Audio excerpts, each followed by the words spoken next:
just the role of the annual giving office. My next line, and one of the more important things I want you to take away from this session, is this idea of a learned institutional culture.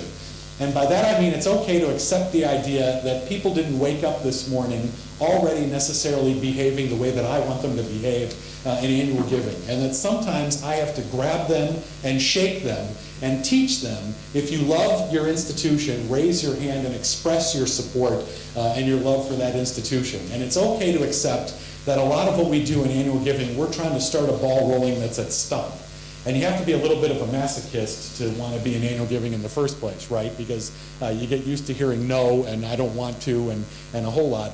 But once you start getting that ball rolling and that culture starts getting developed, you know, I think what makes this work powerful is the ability that you have to change people's thinking about expressing their support for your institution. But it's okay to accept that not everybody woke up this morning already understanding to do that. I think when the day started, we had three groups of people on our database. There's the people who probably would have made a gift to you whether you had asked them to or not. On the reverse side, there are the people who will never, ever, ever, ever, ever make a gift to you, and there's nothing you're going to do to change it. But I think the biggest group for most of us is the group in the middle, the people who have just never thought about it that much because we haven't caught their attention before. They have good memories about us, and you know what, if I frame the proposition the right way, a lot of them might raise their hand and make a gift through annual giving. So the learned institutional culture is important to me. My next level would be initial gift support. What do I do to motivate somebody to raise their hand for the very first time? And any major gift people here, you know who you are. Kate's one of them.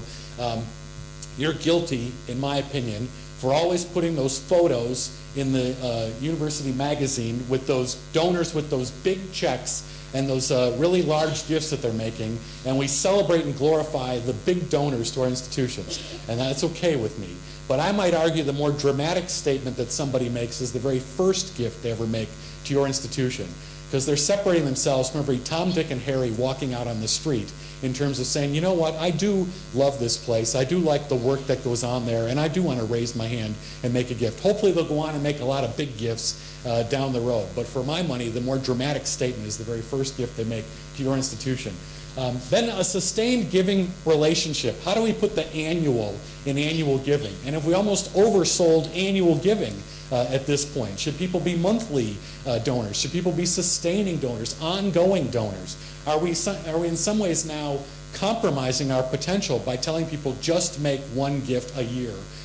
And should we just settle for annual donors? But what do we do that teaches people that it's not just about raising your hand once, it's about that ongoing demonstration of a relationship with an institution. And if you've been able to look at the retention data of your own donors, what you probably see, and all my friends in America have seen this too, we'll spend a fortune trying to get somebody to make their first gift to an institution, and 2/3 of those people will walk right out the back door the following year because we emphasized the first gift more than throwing our arms around them and showing them the love and demonstrating to them this is a relationship more than a transaction. And so it's how we teach that behavior about a sustained giving relationship that I think is important to all of us. Okay, getting closer to the top of my pyramid, the next level is what I might call increased donor value.